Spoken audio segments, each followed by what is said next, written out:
안녕하세요. 안녕하세요. 반갑습니다. 네. 31년 동안 제가 인도네시아에서만 사역을 했습니다. 첫 1년에 이제 그 반동이라는 데 가서 어느 학교에 가서 언어 공부를 하고 그 이후로는 쭉 우리 바탐이라는 섬에서 살았습니다. 바탐은 이제 우리가 일반적으로 알기는 수마트라 지역인데 거기에서 이제 쭉 살았는데 처음에 우리가 갔을 때 인구가 뭐 몇만 명 안 됐어요. 근데 이제 그거를 갖다가 인도네시아하고 또 말레이시아, 싱가포르 이렇게 3개국이 관세 자유 지역을 해서 그래서 이제 개발하기 시작해서 갑자기 이제 사람들이 이제 계속 모여드는 거예요.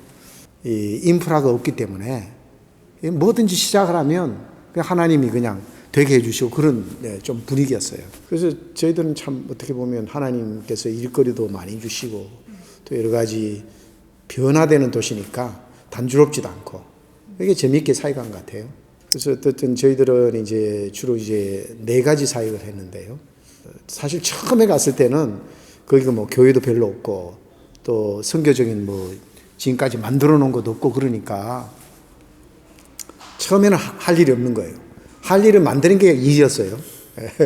그래가지고 이제 동네에 다니면서 영어 배우는 그룹도 만들고 또 제가 또 언어 공부할 때 수지침 이걸 배웠거든요. 그래서 이제 수지침으로 가지고 어디 가나 환자는 다 있으니까 아픈 사람 만나가지고 수지침 놔주고 그다음 기도해주고 그렇게 돼서 이제 한 3년 차가 될 때는 이제 빈민들이 사는 지역에 가가지고 이 아이들이 학교가 없어서 못 가는 애들이 있었어요. 그래서 먼저 이제 유치원을 이제 시작했어요. 한 14명 정도 데리고 집에 마당에다가 뭐 베니아판 가지고 그다음에 뭐 이 양철판 가지고 이렇게 우리가 손으로 똑딱똑딱 지어가지고 14명을 데려다가 아이들을 가르치는 게 학교 사역이었어요. 우리가 뭐 거기다가 나는 교육 사역을 하겠다 뭐 이렇게 해서 들어간 게 아니고 그냥 그 지역 사회에 필요한 게 뭘까 이걸 생각하다 보니까 그냥 유치원을 만들게 됐고 그게 이제 교육 사역으로 발전돼서 지금은 유치원이 3곳이고 또 초등학교 3곳,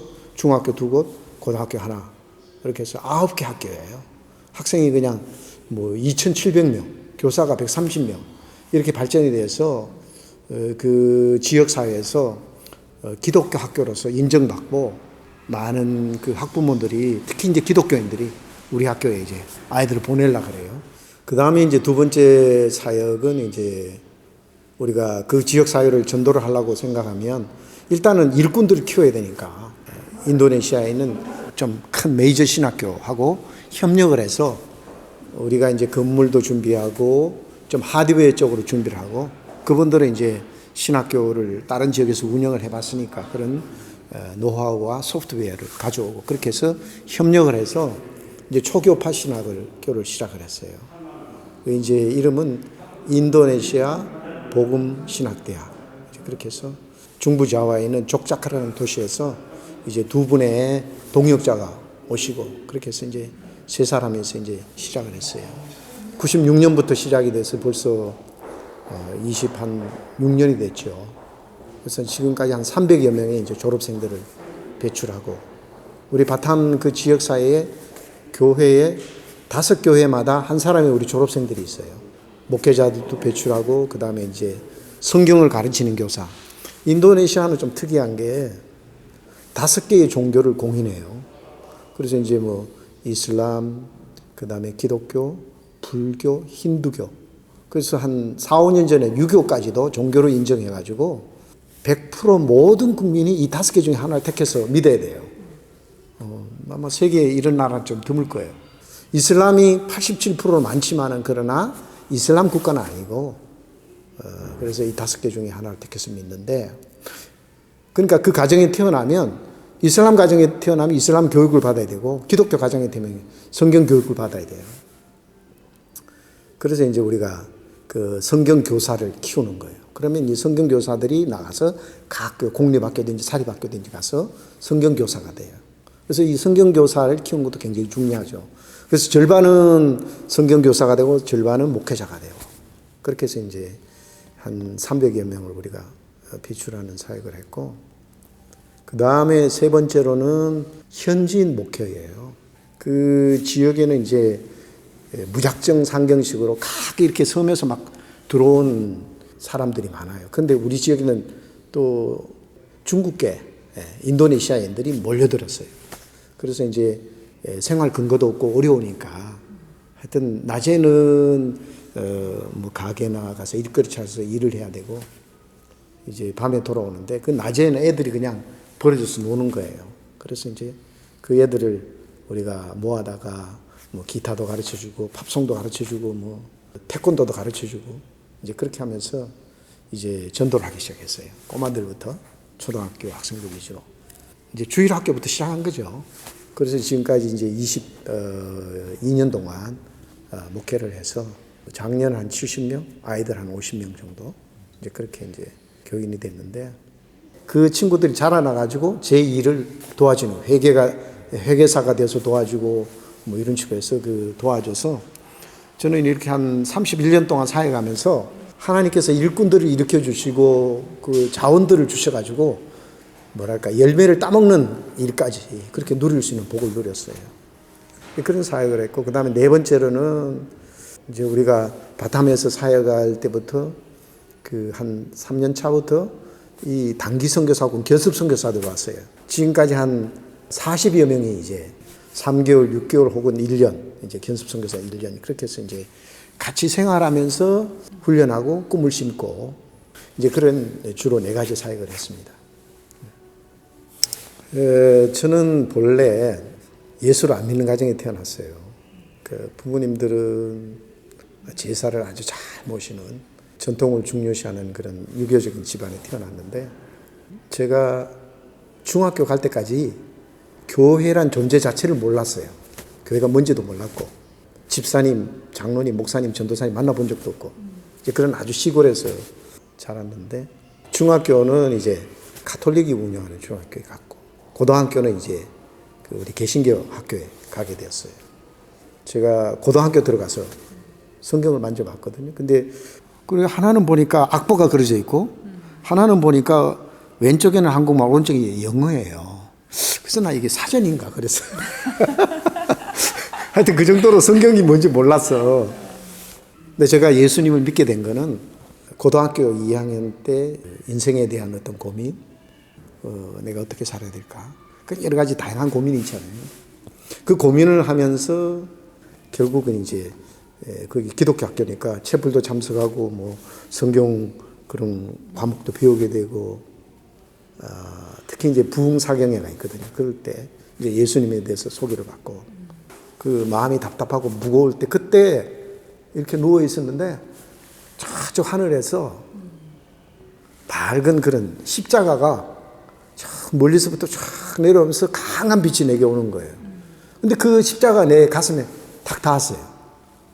근데 갑자기 내 고민도 다 풀리고 내 짐들이 그냥 팍 사라지는 거예요. 그때부터 십자가가 뭔가, 예수님이 누군가 이제 구체적인 관심이 생겼어요. 그 예수님이 나의 길과 진리라는 것을 깨닫게 된 거죠. 그러니까 이 티네이저 때 그 어떤 단순하면서도 강렬한 게 있잖아요. 그때 내가 복음을 받아들이고 이제 나는 복음을 위해서는 살아야 되겠다.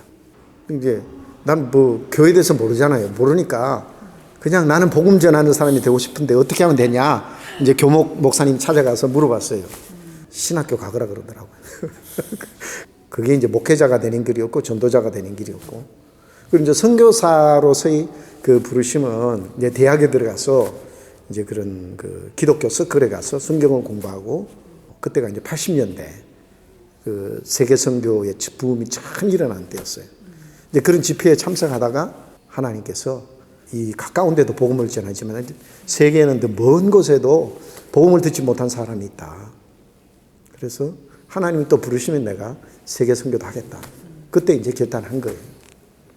저는 그 어릴 때 그 하나님에 대해서 예수님에 대해서 굉장히 많은 고민을 많이 하고 그분들이 정말 실존하시는 분인가 그런 고민을 하다가 그 제 삶의 어려운 순간과 정황 때마다 그 기도하면 하나님이 이렇게 옮겨주시는 거를 제가 이제 경험하면서 사실 고등학교 때도 철야 기도를 많이 했어요. 그래서 어려우면 교회에 가서 그 뭔지는 모르는데 내가 의지할 데가 아무 데도 없어서 그냥 의지하려고 간 거예요. 근데 그렇게 한 일주일 정도 밤마다 가서 기도하면 그 문제가 해결이 되고 이제 그러면서 주님을 그 장소에서 만났죠. 그래서 그때 이제 제가 하나님이 부르시면 제가 악올골짝 빈들이라도 가게 해주세요. 제가 주님이 원하시는 삶을 살게 해주세요. 이제 그런 기도를 고등학교 때부터 한 것 같아요.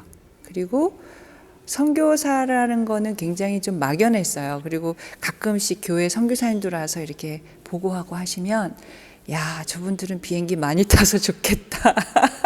비행기를 한 번도 안 타봤으니까 그랬는데 저는 이제 사실 그런 생각은 했어요. 어디가 중요하냐, 뭐 시골이다, 도시다, 해외다 이런 거는 중요한 게 아니고 그 하나님의 부르신 자리에 내가 순종하고 가는 것. 그래서 그곳이 뭐 시골이라도 괜찮고 그게 해외라도 괜찮고 해서 이제 남편 만나서 뭐 지리산에 가서도 한 5년 정도 살았고 그리고 이제 선교사로 나가서 그렇게 살게 된 거죠. 네. 제가 사실 제일 먼저 갈 때 고민했던 게 뭐냐면 아이들 교육이 어렵겠다. 싱가포르에서 ACTI라는 데서 그 선교지에 가기 전에 그 시골 마을에 살기 전에 1년 동안 그 훈련을 받았어요. 외국인들하고 같이. 그래서 선교지는 아니지만 선교지의 분위기나 이런 걸 우리가 1년 동안 그 수업을 받은 게 있어서 이제 많이 배웠는데 그때 느낌이 선교지는 그렇게 어렵지 않겠다. 그런데 자녀 교육이 어렵겠다. 하여튼 아이들이 그렇게 해서 갔는데 제일 어렵다고 생각한 그것이 하나님이 가장 큰 복을 주신 것 같아요. 처음부터 우리는 공동사역, 협력사역을 했거든요. 이제 우리 시니어 목사님이 손중철 목사님이셨는데 이제 이분이 우리가 갈 때부터 한국어에 대한 거를 굉장히 강조하셨어요. 왜냐면은 그 세대의 친구분들이 자녀 교육을 너무 이제 다 놓쳐버리고 영어 교육만 해가지고 부모하고 통하지도 않고 아이들은 이제 외국애가 돼버리고 그래서 저희는 어떻게 하면 한국어 교육을 잘할 수 있을까를 많이 고민했어요. 그래서 한국에 와서 다른 짐이 없었어요. 가방이 20kg밖에 못 갖고 가잖아요, 한 사람당. 그럼 이제 뭐 애들이 오면 이제 짐에 그 중고 서점에 가가지고 청계천 같은 데서 그 맞춤법 이미 다 지난 책들 싼 책 같은 거.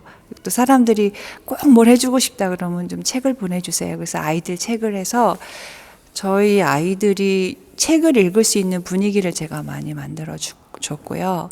그 다음에 이제 한인교회를 우리가 해야 되는 상황이 된 거예요.